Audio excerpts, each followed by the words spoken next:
लपंडाव मालिकेच्या पुढील काही येणाऱ्या भागांचे अपडेट जाणून घेऊया आपल्या आजच्या या व्हिडिओमध्ये. चला तर मग प्रेक्षकांनो सुरुवात करूया आपल्या व्हिडिओला. तर आता आपण इथे पाहिलं होतं की खरी तेजस्विनी कोण आणि खोटारडी मनस्विनी कोण या सर्वाचा शोध आता सखीने कान्हाच्या मदतीने लावलेला आहे. आणि आता चक्क कान्हाने कुठल्याही पद्धतीचं काहीही सामान वगैरे न देता सरकारांची घराच्या बाहेर हकलपट्टी केलेली आहे, जेणेकरून आता सरकार ही पूर्णपणे रस्त्यावर आली पाहिजे. सरकारकडे राहायला घर किंवा खायला पैसेसुद्धा उरणार नाही याची सगळ्याची काळजी कान्हाने अगदी व्यवस्थित घेतलेली असते. आता मनस्विनी घरातनं हकलवून लावल्यानंतर मग कान्हा हा आता तेजस्विनीला म्हणतो, तुमचं घर पुन्हा तुमच्या ताब्यात आलं, आता तुम्ही या घरची मालकीण आहात, सर्व घर तुमचं आहे. त्यावर तेजस्विनी कान्हाकडे बघू लागते. तर इकडे आता मनस्विनीला बंगल्याबाहेर काढलेलं असतं. मनस्विनीला वाटतं की सखी आपल्या मागे येईल आणि आपल्याला थांबवेल, म्हणून मनस्विनी आता बराच वेळ बंगल्याच्या बाहेर उभी राहते.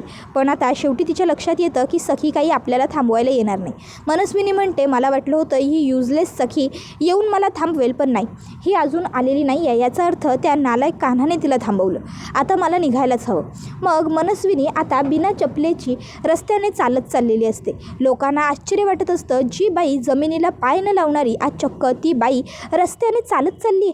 आता त्याचवेळी राजलक्ष्मी किर्लोस्कर मंदिरातून गणपतीचं दर्शन घेऊन घरी चाललेले असतात आणि त्यांची नजर आता तिकडे सरकारांवरती पडते. राजलक्ष्मी किर्लोस्कर ड्रायव्हरला म्हणतात, थांबव रे गाडी. दत्ताराम, समोर जी दिसते ती सरकारच आहे ना रे, ती तेजस्विनी कामत. त्याबरोबर ड्रायव्हर म्हणतो, हो मा, तीच दिसते. मग आता सरकार यांच्यासमोर मुद्दामून गाडी लावत राजलक्ष्मी किर्लोस्कर गाडीतनं खाली उतरतात. आता मनस्विनी राजलक्ष्मी किर्लोस्करला म्हणते, हे बघ, माझं डोकं आधीच फिरलेलं आहे, उगाच तू माझं डोकं आणखीन जास्त फिरवू नकोस. हे बघ, तू इकडनं गेलीस तर ते तुझ्याही फायद्याचं होईल आणि माझ्याही. त्यावर लगेचच राजलक्ष्मी किर्लोस्कर म्हणतात, नाही नाही, मी तर जाणारच आहे, पण आज हा चमत्कार कसा पाहायला मिळाला ते बघायला थांबले. जगातलं 8वं आश्चर्य घडतं आहे आणि मी निघून जाऊ, हे कसं चालेल? माझ्या भरल्या डोळ्यांनी मला ते बघितलं पाहिजे. चक्क स्वतःला माझ्याबरोबरीची म्हणवून घेणारी, माझ्याबरोबर स्वतःची तुलना करणारी, स्वतःच्या कंपनीची तुलना माझ्या कंपनीबरोबर करणारी, मला कायम स्वतःपेक्षा खाली लेखणारी तू आज स्वतः जमिनीवरती पाय देऊन चालतेस. जिला आभाळात उडायला आवडतं ती अचानक जमिनीवर आलेली बघून आश्चर्य तर वाटणारच आणि भीतीही वाटणार. काय गं, काय झालं? अचानक जमिनीवर कशी काय आलीस तू? त्याबरोबर लगेचच आता मनस्विनीला राग येतो. मनस्विनी म्हणते, हे बघा, तुम्हाला माझ्याबरोबर बोलण्याची काहीही गरज नाही आहे आणि मी जमिनीवरती कधीच येणार नाही, समजलं? सरकार आहे, सरकार होते आणि सरकारच राहणार, समजलं ना?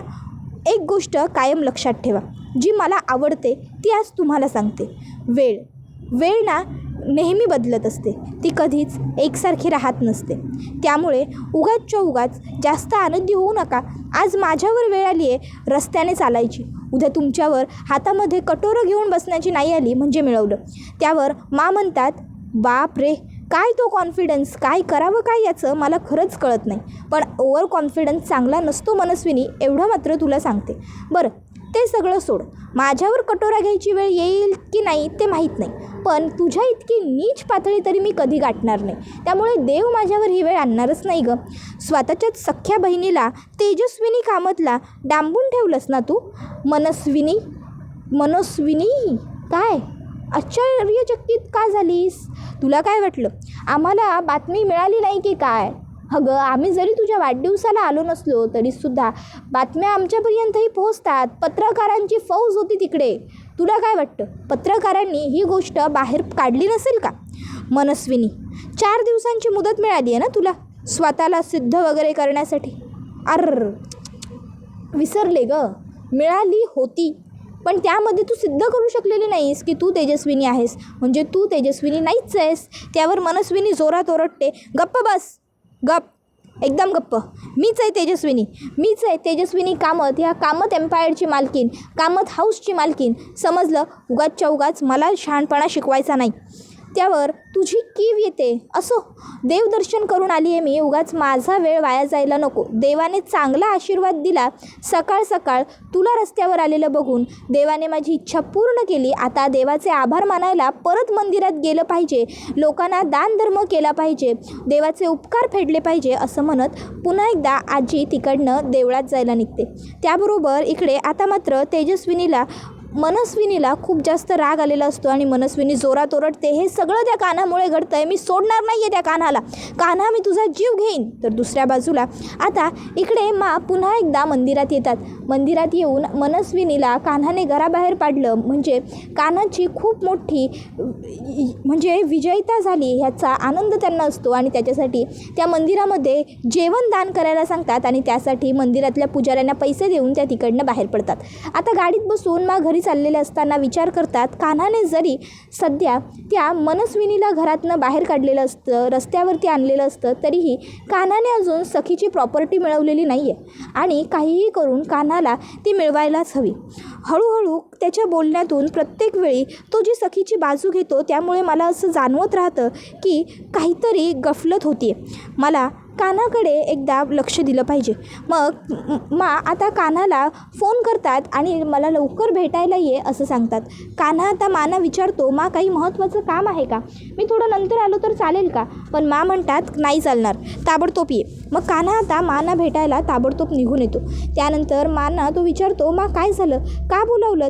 त्यावर म्हणत असतात, काही नाही, तू तुझं जे ध्येय विसरलं आहेस, तुला त्याची पुन्हा एकदा आठवण करून द्यायला, जाणीव करून द्यायला बोलावला, बस, बाकी काहीही नाही. तू विसरतोयस तुझं ध्येय. कान्हा म्हणतो, काय बोलताय तुम्ही हेमा? कधी विसरलो मी माझं ध्येय? त्याबरोबर मग आजी म्हणते, विसरलायस की, पूर्णच विसरलायस. त्या मनस्विनीला घरातनं बाहेर काढल्यानंतर ती तेजस्विनी परत सापडली म्हणून तू घरामध्ये जल्लोष करत राहिला असशील, त्या सखीला तिच्या आईभोवती पिंगा घालताना मदत करत बसला असशील ना?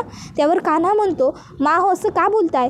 एवढ्या वर्षांनंतर, तब्बल 12 वर्षांनंतर त्या मायलेकी भेटल्या आहेत, मग अर्थात त्या दोघी जर आनंदी असतील तर त्यांच्या आनंदात सहभागी व्हायला काय हरकत आहे? म्हणतात, हरकत आहे. त्यांच्याचमुळे आपल्या घरावरती दुःखाचा डोंगर कोसळला होता. तुझ्या वडिलांचा मृत्यूला तीच लोक कारणीभूत आहेत. कान्हा म्हणतो, एक मिनटं अहो काय बोलताय तुम्ही? यामध्ये सखीचा किंवा खऱ्या तेजस्विनी कामतचा काहीही दोष नाही आहे, हे आता तुम्हालाही कळून चुकलं आहे ना? हे सगळं त्या मनस्विनीने घडवून आणलं आणि या सगळ्यात सखीचा काय दोष आहे? अहो जेव्हा बाबांचा मृत्यू झाला तेव्हा सखी किती लहान होती. तिला काय माहिती काय खरं काय खोटं, काय घडलं काय नाही घडलं? तिला तर बाबा आठवतही नसतील. किंबहुना लहानपणी माझ्याबरोबर कितीतरी वेळा लपंडाव, आंधळी कोशिंबीर, बर्फ पाणी हे एवढे सगळे खेळ खेळलेले असूनही तिला मी सुद्धा आठवत नाही. तुम्हाला माहिती आहे, तिने आजपर्यंत तिच्या बालपणीच्या खूप गमती आठवणी मला सांगितल्या, पण कधी ती माझ्याबद्दल माझ्याशीच नाही बोलली. कबीरबद्दल ती कान्हाजवळ कधीच नाही बोलली. याचा अर्थ कबीर तिला आठवतही नाही. मग सांगा ना, जर तिला आठवतच नाही आहे तर ती माझ्या वडिलांच्या मृत्यूला कारणीभूत कशी? त्यावर म्हणतात, कान्हा काय चाललं आहे तुझं? कान्हा म्हणते, तर खरोखर तू स्वतःला कान्हा समजायला लागलायस का? तू विसरत असशील तर तुला आठवण करून देते. तू कबीर किर्लोस्कर, देवदत्त किर्लोस्करचा एकुलता एक वारस, ह्या किर्लोस्कर इंडस्ट्रीचा मालक आहेस, समजलं ना? त्यामुळे तुझ्या तोंडात हे सगळे शब्द शोभत नाहीत आणि त्या सखीच्या बाबतीत हमदर्दी तर मला अजिबातच आवडणार नाही, कळलं ना? ती त्या लायकच नाही आहे, नालायक मुलगी आहे ती. तिची आईही तसलीच, तीही तसलीच. त्यावर मग कान्हा म्हणतो, बास बास, आता तुम्ही सखीच्या विरोधात एक वाईट शब्द बोललेला सुद्धा मी सहन करणार नाही. आणि मग पुढे आजी म्हणते, अरे पण कान्हा आता आजीला बोट दाखवतो आणि म्हणतो, बास झालं आजपर्यंत मी कधीही तुमच्यावरती आवाज चढवून बोललेलो नाही आहे, पण आज मला तुम्हीच तुमच्यावरती आवाज चढवायला मजबूर करताय. सखीची लायकी का काढताय तुम्ही? सांगा ना, काय दोष आहे तिचा? तिने काहीही केलेलं नाही आहे उलट आजपर्यंत प्रेमासाठी, मायेसाठी, आपल्या नात्यांसाठी, आपल्या आईसाठी, आपल्या माणसांच्या प्रेमासाठी ती स्वतः तडपली आहे, तरसली आहे. बघितलं आहे मी तिला स्वतःच्या डोळ्याने तडपताना. आणि तेजस्विनी कामतांबद्दल बोलताय तुम्ही? त्या तेजस्विनी कामत ज्या 12 वर्ष कैदेत होत्या, त्या तेजस्विनी कामत ज्यांनी कधी मोकळं आभाळ बघितलंच नाही 12 वर्षात, त्या तेजस्विनी कामत ज्या आजही डायनिंग टेबलवर बसतानासुद्धा मनामध्ये घाबरलेले असतात, भियालेले असतात, त्यांना बोलताय तुम्ही? त्यांची लायकी नाही आहे का? तुम्ही जे बोलताय ना ते अत्यंत चुकीचं आहे. आणि कितीही आणि काहीही असलं तरी सखी माझी लग्नाची बायको आहे आणि त्यामुळे सखीच्या विरोधात एक शब्दही मी चुकीचा ऐकून घेऊ शकत नाही. त्यावर मा म्हणतात, काय खरंच प्रेम वगैरे जडलं की काय तुझं तिच्यावर? जीव आला आहे का तिच्यावर? त्यावर कान्हा म्हणत असतो, ते मला माहीत नाही आहे मा, पण सखी सध्या माझी बायको आहे. तिच्या गळ्यात मी मंगळसूत्र घातलं आहे, अग्निभोवती फेरे घेऊन तिला आयुष्यभर साथ देईन असा शब्द दिला आहे आणि आज तिच्या कठीण प्रसंगातच तिला सोडून जाऊ, मला ते जमणार नाही मा. बस एवढं बोलून कान्हा तिकडनं निघून जातो. तर दुसऱ्या बाजूला आता आपण आपल्या खऱ्या आईलासुद्धा ओळखायला एवढा वेळ घेतला, आपण आपल्या आईला ओळखू कशा शकलो नाही? इतकी वर्ष आपली फसवणूक झाली आणि आपल्याला कळलंसुद्धा नाही. या विचाराने सखी आता पूर्णपणे बेचैन झालेली असते आणि आता ती बेचैन होऊन रडत असते. ती विचार करत असते, मी इतकी मूर्ख कशी काय? मी इतकी साधी का? इतक्यात तिकडे तिची आई येते आणि तेजस्विनी अलगद तिच्या डोक्यावरून हात फिरवते. तशी सखी लगेचच तेजस्विनीला मिठी मारते आणि सॉरी आई, माझं चुकलं, मी तुला ओळखायला एवढा वेळ कसा घेतला, मलाच माझं कळत नाही आहे, मला माफ कर. तुला राग नाही ना आला मी तुला विचारलेल्या प्रश्नांबद्दल? तुला असं नाही ना वाटलं मी तुझी परीक्षा घेते? त्यावर मग तेजस्विनी म्हणते, सखी अगं तू जरी माझी परीक्षा घेतलीस तरी मला त्रास नाही झाला बाळा, कारण यामध्ये तुझीसुद्धा काही चूक नाही आहे.